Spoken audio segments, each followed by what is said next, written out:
What's good? It's your boy Fanon. Welcome back to the channel. Subscribers, we're going to talk about something that was requested of me by several subscribers in the live stream that we did this morning. And since having, and it's going to be about Dillian Whyte, it's going to be about Jarrell Big Baby Miller and Anthony Joshua, and something called a therapeutic use exemption for testosterone replacement therapy, otherwise or more commonly known as a license to dope. And the explanation that Dillian Whyte gave around why Jarrell Big Baby Miller might wanted to have, engaged in all that performance enhancing drugs that he was popping, and he got popped for because he could have felt like Anthony Joshua was already cheating, so he needed to kind of catch up. I'm not going to completely defend that viewpoint as it relates to Anthony Joshua, man, but I'm definitely going to talk about this therapeutic use exemption, give you my thoughts on it, specifically for testosterone replacement therapy and what they're referring to as legal cheating.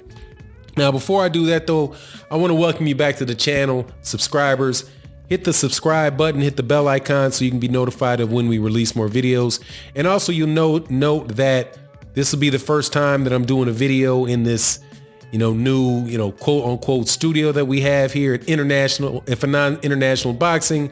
I can explain in live streams and all that why we're going to do this a lot over, instead of just like the video, the pictures, the way that we were doing them before, related to YouTube content rules and such. So going to be a lot more FaceTime on the channel. Might make some changes to the studio a little bit as we move on, but that's why this video looks different, and expect more videos like this. So now let's chop it up about this, okay?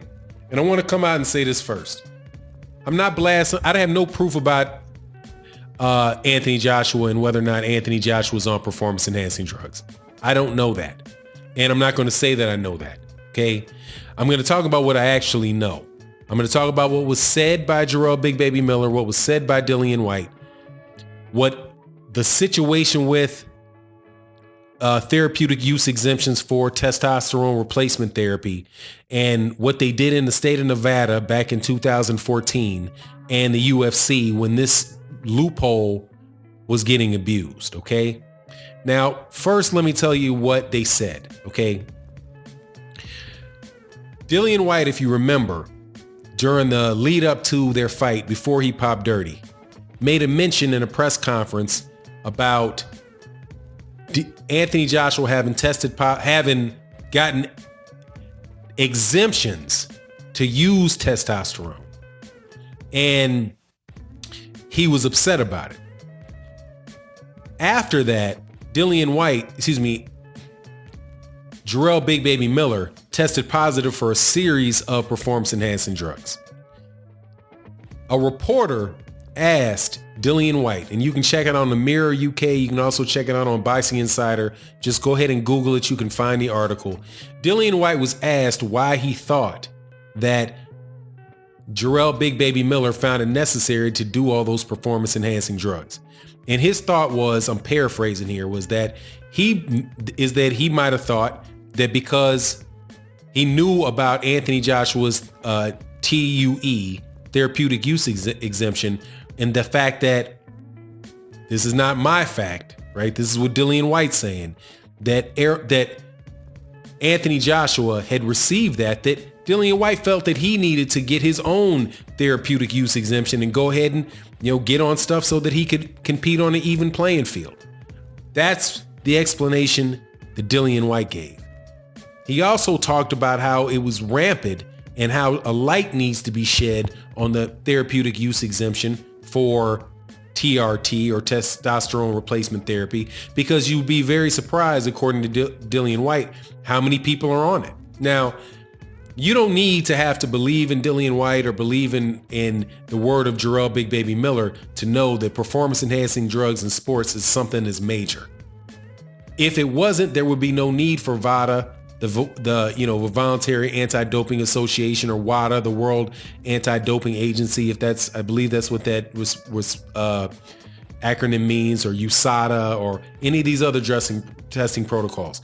The simple fact that all these guys are getting tested and getting popped dirty, you know that this is a serious problem, and that there's always going to be someone trying to find a way around, somebody going to try to find a way around a rule and get around the testing. A doctor's note seems to me to be the absolute best way that you can get out of testing positive for something. Just use the analogy of, you preparing for a test for school. Like, hey man, I'm not ready for the school. I didn't do my homework. Hey, I got a doctor's note to excuse me from school that day. So you get a couple extra days you were sick, right? What you're really doing is studying. But the doctor gave you an exemption for missing the test. You turn it in, they got to give you the test, and you got that extra day or extra 2 days of studying to take advantage of. Same scenario with the therapeutic with testosterone. We know that testosterone is the hormone that help make men stronger, build muscle, all of those things, man. We all know what testosterone is, right? And we know that people pop dirty for elevated testosterone levels. If you can't test for, and this is something I think that 78 Sports TV on his channel talks about very well. If you can do it legally, but nobody else can, or the other person can't, then that is an unfair advantage. And the fact that you are taking testosterone means you're doping. You're just doing it in a way that you're not going to get punished for, that you can't get suspended for. Now, I think that is a reasonable suspicion. If somebody has a suspicion about that could lead people to doing other performance enhancing drugs in order to try to stay on an even playing field. The if you can't beat them, join them type of deal, right? Like I would love to compete fairly, but everybody else is on drugs. So, hey man, if I really want to compete, I gotta, when in Rome, do what Romans do. Do what when in Rome, do as the Romans. I guess that, that's the saying. So I think it's not just a reasonable thing to suspect that somebody would do. That's something we all know in life that does happen. Again, I can't tell you whether or not Anthony Joshua was on, he actually got the therapeutic use exemption, or whether or not this is just, excuse making and speculation from Jarrell Big Baby Miller. Now, when I did my live stream earlier and people asked me about it, that's the reason why I didn't say anything about it. I was like, I don't really want to talk about it because I don't really know. I mean, it's hard to take the word of somebody that just popped dirty for 3 or 4 different substances when they are the one pointing the finger at somebody else that doesn't pop dirty, right? But now you have Dillian Whyte talking about it, and you point out the fact that if a fighter has that exemption, they won't test positive because they won't test them for it. They'll be like, yeah, everything's in line. Now here's the question for me. The question is, if you have this therapeutic use exemption, and if Anthony Joshua actually got them, he needs to say whether or not he got them or not. So you can end speculation. No, I've never had a therapeutic use exemption for testosterone. I have not. And if he did, he needs to say it, and he needs to understand and let people know what the circumstances under which he got those were. But more than just Anthony Joshua, there's no reason why my understanding is, because like I said, I can't speak about this and whether he has it or not, because you can go to USADA, you can go to the different testing protocol agencies, and they're not going to release the information. It's not public information whether or not somebody for engaging in potentially mortal combat was allowed to use a performance enhancing drug because he got a doctor's note.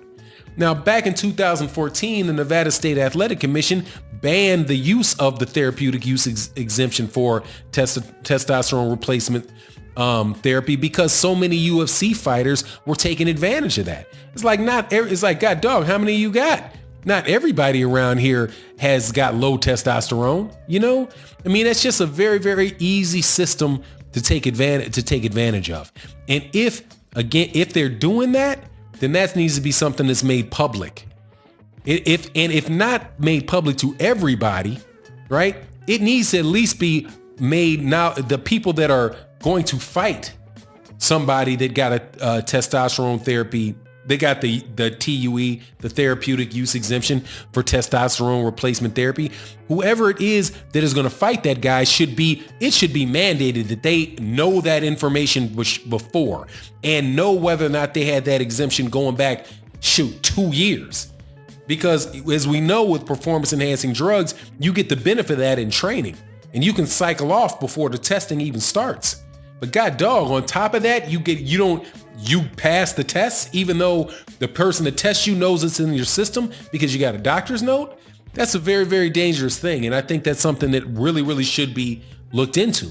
Now, on the other hand, as it relates specifically to Anthony Joshua, I don't really think that that's something that, other than insisting he answer the question, where I would look at him and say, yeah, I absolutely believe that he got a therapeutic use exemption. I mean, how can you do that, right?